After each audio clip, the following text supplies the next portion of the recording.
أعوذ بالله من الشيطان الرجيم بسم الله الرحمن الرحيم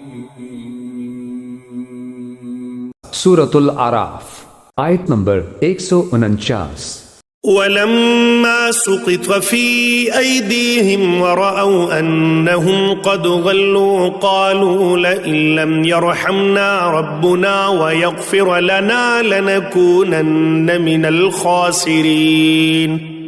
ترجمہ: اور جب اپنے کیے پر پچھتائے اور سمجھ گئے کہ وہ گمراہ ہو گئے ہیں تو کہنے لگے اگر اللہ نے ہم پر رحم نہ فرمایا اور ہماری بخشش نہ کی تو یقیناً ہم برباد ہو جائیں گے. تفسیر: ولما سقط فی ایدیہم ورأوا انہم قد ضلوا، اور جب ان کے ہاتھوں کے طوطے اڑ گئے، پچھتاوا ہوا، یعنی ان میں سے بھی گویا کہ 3 حصوں میں قوم تقسیم ہو گئی. ایک قوم، بڑا حصہ قوم کا وہ رہا جو اس گناہ میں شریک نہیں ہوا.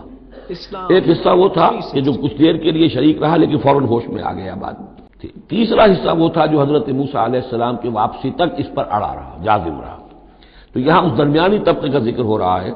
ولما سقط فی ایدیہم ورأوا انہم ضلوا، جب ان کے ہاتھوں کے طوطے اڑ گئے، ان کے پچھتاوا طاری ہوا اور انہوں نے سوچا ہم تو گمراہ ہو گئے، یہ ہم کیا کر بیٹھے.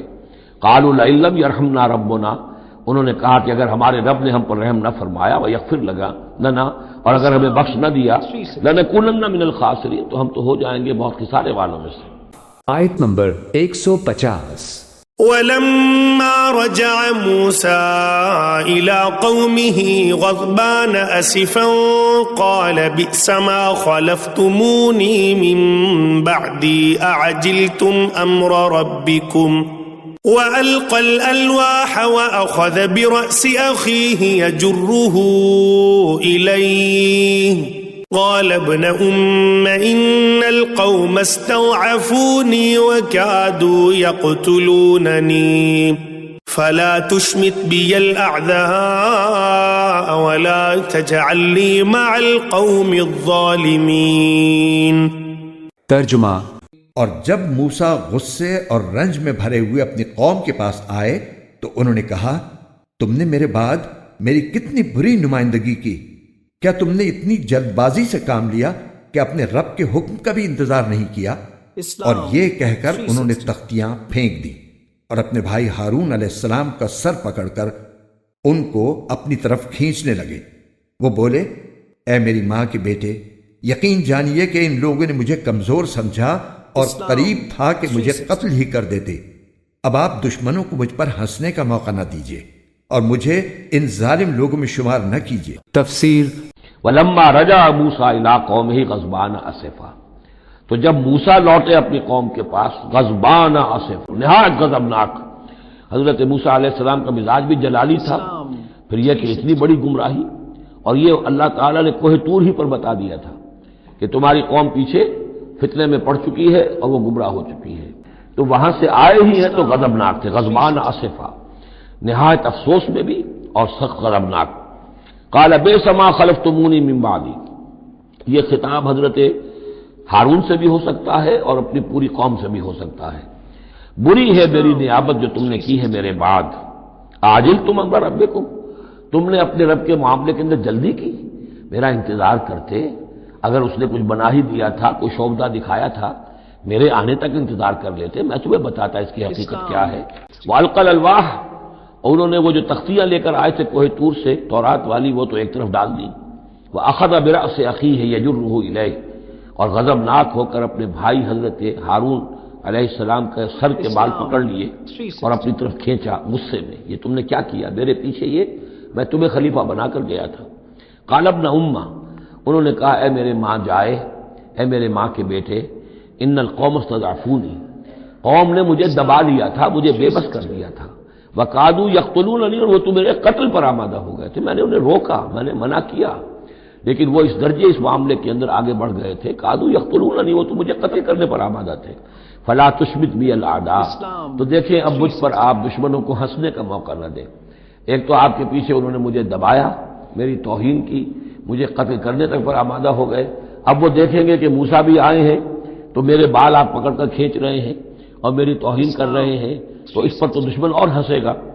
ولا تجعلنی مع القوم الظالمین، اور مجھے ان ظالموں کے ساتھ نہ کر دیجئے، میں ان کے ساتھ نہیں ہوں، نہ میں نے ان کے ساتھ اتفاق کیا ہے، میں روکتا رہا، منع کرتا رہا۔ آیت نمبر 151۔ قال رب اغفر لي ولأخي وأدخلنا في رحمتك وأنت أرحم الراحمين۔ ترجمہ، موسیٰ نے کہا میرے پروردگار میری اور میرے بھائی کی مغفرت فرما دے اور ہمیں اپنی رحمت میں داخل کر دے، تو تمام رحم کرنے والوں سے بڑھ کر رحم کرنے والا ہے۔ تفسیر۔ قال رب اغفر لی ولأخی، اب حضرت موسیٰ نے دعا کی اللہ سے، پروردگار بخش دے مجھے بھی اور میرے بھائی کو بھی، وادخلنا فی رحمتک، اور ہمیں داخل فرما اپنی رحمت میں، وانت ارحم الراحمین، اور یقیناً تو ہے تمام رحم کرنے والوں میں سب سے بڑھ کر رحم فرمانے والا۔ آیت نمبر 152۔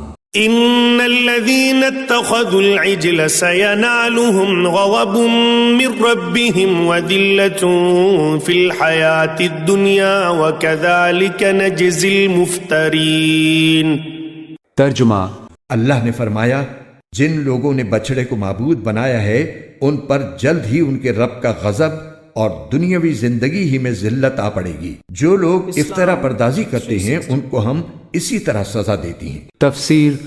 ان الذین اتخذوا العجل سینالهم غضب من ربهم، اب یہ فیصلہ انہوں نے دیا یقیناً جن لوگوں نے اس بچڑے کو اپنا معبود بنایا ان قریب ان پر آئے گا غضب ان کے رب کی طرف سے، گویا کہ قتل مرتد کی سزا جس کا ذکر ہم سورہ بقرہ میں پڑھ چکے ہیں۔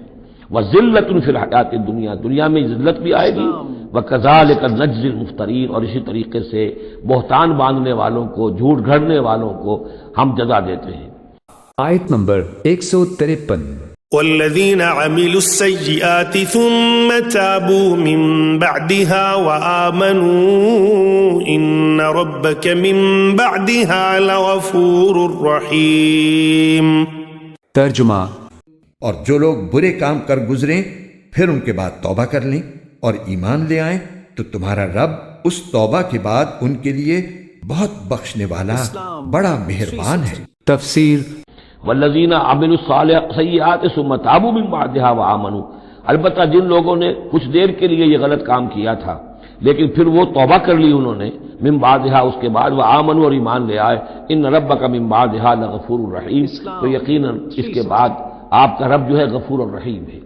جن سے عارضی طور پر یہ بات ہو گئی تھی پھر انہوں نے توبہ کر لی، ان کے لیے تو مغفرت ہے، اللہ تعالیٰ معاف فرمائے گا، غفور الرحیم ہے۔ البتہ جو اب تک اس پر اڑے رہے ہیں ان کے لیے یہ حد جاری کی جائے گی۔ یہ بالکل ایسے ہی جیسے سورہ مائدہ میں ہم نے پڑھا ہے محاربے والی آیت میں کہ اگر کوئی ڈاکو ہیں، راہزن ہیں، کوئی ملک کے اندر فساد مچا رہے ہیں تو اگر اس سے پہلے کہ تم ان پر قابو پاؤ اگر وہ توبہ کر لیں تو پھر ان کے لیے معاملہ اور ہوگا، پھر ان کے ساتھ نرمی بھی ہو سکتی ہے، معاف بھی کیا جا سکتا ہے، لیکن اگر قابو پا لو تو پھر ان کی سزا بہت سخت ہے، لیکن قابو پانے سے پہلے توبہ کر لیں تو ان کے لیے نرمی۔ اسی طرح یہاں معاملہ ہے۔ آیت نمبر 154۔ ولما سكت عن موسى الغضب أخذ الألواح وفي نسختها هدى ورحمة للذين هم لربهم يرهبون۔ ترجمہ، اور جب موسیٰ کا غصہ تھم گیا تو انہوں نے تختیاں اٹھا لیں اور ان میں جو باتیں لکھی تھیں اس میں ان لوگوں کے لیے ہدایت اور رحمت کا سامان تھا جو اپنے رب سے ڈرتے ہیں۔ تفسیر۔ ولما سکت عن موسیٰ الغضب، جب موسیٰ کا غصہ کو ٹھنڈا پڑا، اخذ الالواح، اب انہوں نے وہ تختیاں اٹھائیں، وفی نسختها هدى ورحمة للذین هم لربهم يرهبون، اور اس کی تحریر میں لکھا ہوئی تھی رحمت، ہدایت بھی اور رحمت بھی ان لوگوں کے حق میں جو اپنے رب سے ڈرتے ہیں، اپنے رب کا تقوی اور خوف رکھتے ہیں۔